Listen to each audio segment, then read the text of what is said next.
Hi guys, welcome to Full House Sports here, another video. Reminder before we get into the subject of the video, please like and subscribe. Anything that you do for me is really appreciated, so thank you for that in advance.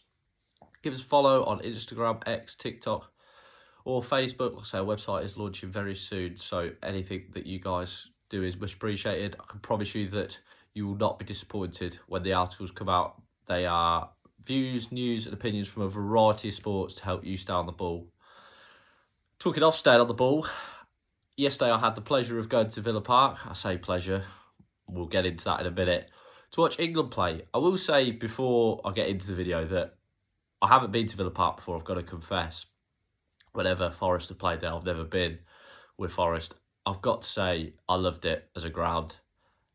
It's a real throwback. It's an old stadium. It's in the middle of a built-up area. Yes, it's not ideal. Certainly getting out wasn't ideal. It was a bit of a wait. But do you know what? It's an old school stadium in an era where you've got so many modern sort of soulless bowls that are put in retail parks or whatever else. It was just nice to be in a ground like that. I was lucky enough to be in the Holt End Upper as well, which was just, like I say, a real throwback. You could almost, it's one of the places where you can almost feel the history of the ground before you're even sort of any sort of footballs took place. You can feel it just emits that. So yeah, loved it, Villa Park. What I didn't love though, and what I think a fair few people didn't love, was England's performance. Drab. I mean, I've seen the word dire thrown about. I don't want to go that far because they won, but drab would be the overall adjective I'd use, to be honest, to describe that performance. Do you know, I was saying this to my mate who I went with, and we were talking and we were saying, it's not that long until the World Cup. We've got, 4 qualifiers left. We've got Serbia home and away, Latvia away, and Albania away. Then we'll have the friendlies in March. And then we're at a World Cup. And for me, we're no closer to seeing a style of play. There's no patterns of play. I said this to my mate yesterday. It feels like we just turn up and we think, well, we'll win because we're England. Because we play for Arsenal. We play for Bayern Munich. We play for Newcastle. We play for Chelsea. We'll just win. And that's fine when you're playing against Andorra. But just the other month, we were humbled by Senegal. Senegal showed that that's not a way to be in international football. They had a game plan. They sat in. They soaked up pressure. They hit the channels. Nicholas Jackson held the ball up beautifully. And they hit us on the counter every time. And I watched this yesterday and again. And I've watched a fair bit of England. I'm lucky enough to have been a travel club member since the last Euros. So I've watched all of the home games. And under Tuchel, we are so vulnerable to counter-attacks. It's ridiculous.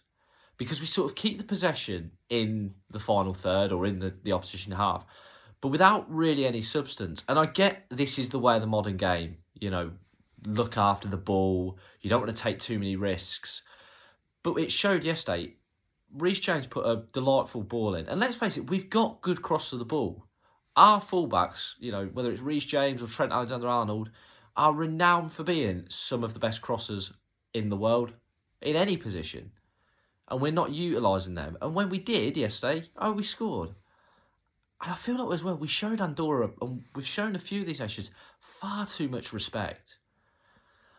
I mean, I saw a Michael Owen quote today saying about how it's easier to defend than attack. And I will be honest, Andorra, as soon as they got past the halfway line, looked pretty clueless. They looked like they didn't know what to do. It was sort of a bit of a case of, well, this wasn't supposed to happen. But it was poor.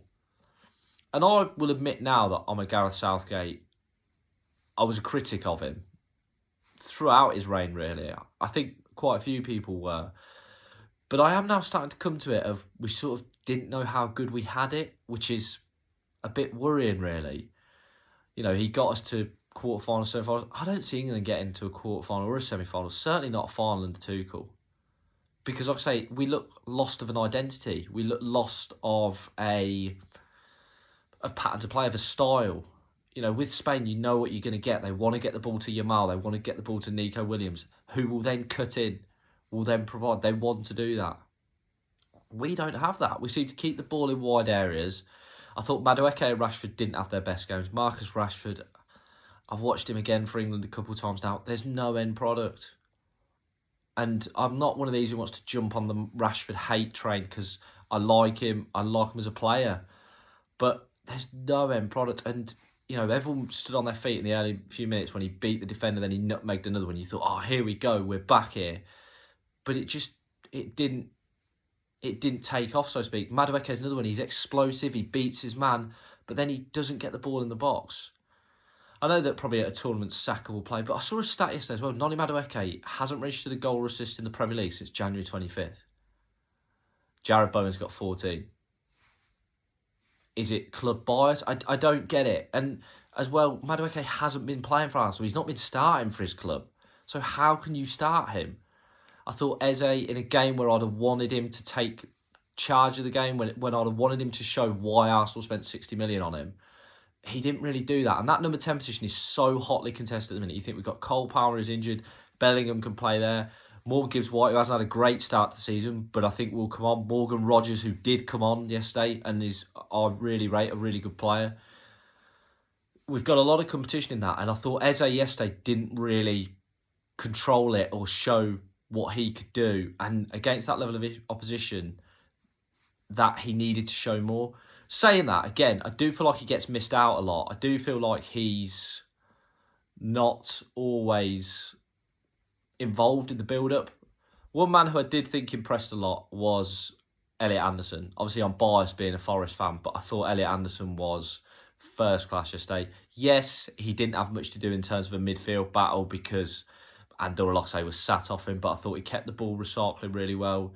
I thought he did really well there in that aspect, winning the ball back, starting attacks. And like I said previously in the video previewing the game on Friday, we still haven't figured out who's going to play next Declan Rice. I hope Elliot Anderson can continue to lay down those claims because I think he deserves it. But like I say, and I'm worried about Tuesday, by the way, with Serbia because they are a solid side. They've got players at top clubs around Europe. It'll be a hostile atmosphere. I do worry for England. But like I say, let us know what you guys think. Are we regressing under Tuchel? We can't change it now. We've made the choice, but yeah, not impressive. Let us know what you guys think. Thank you.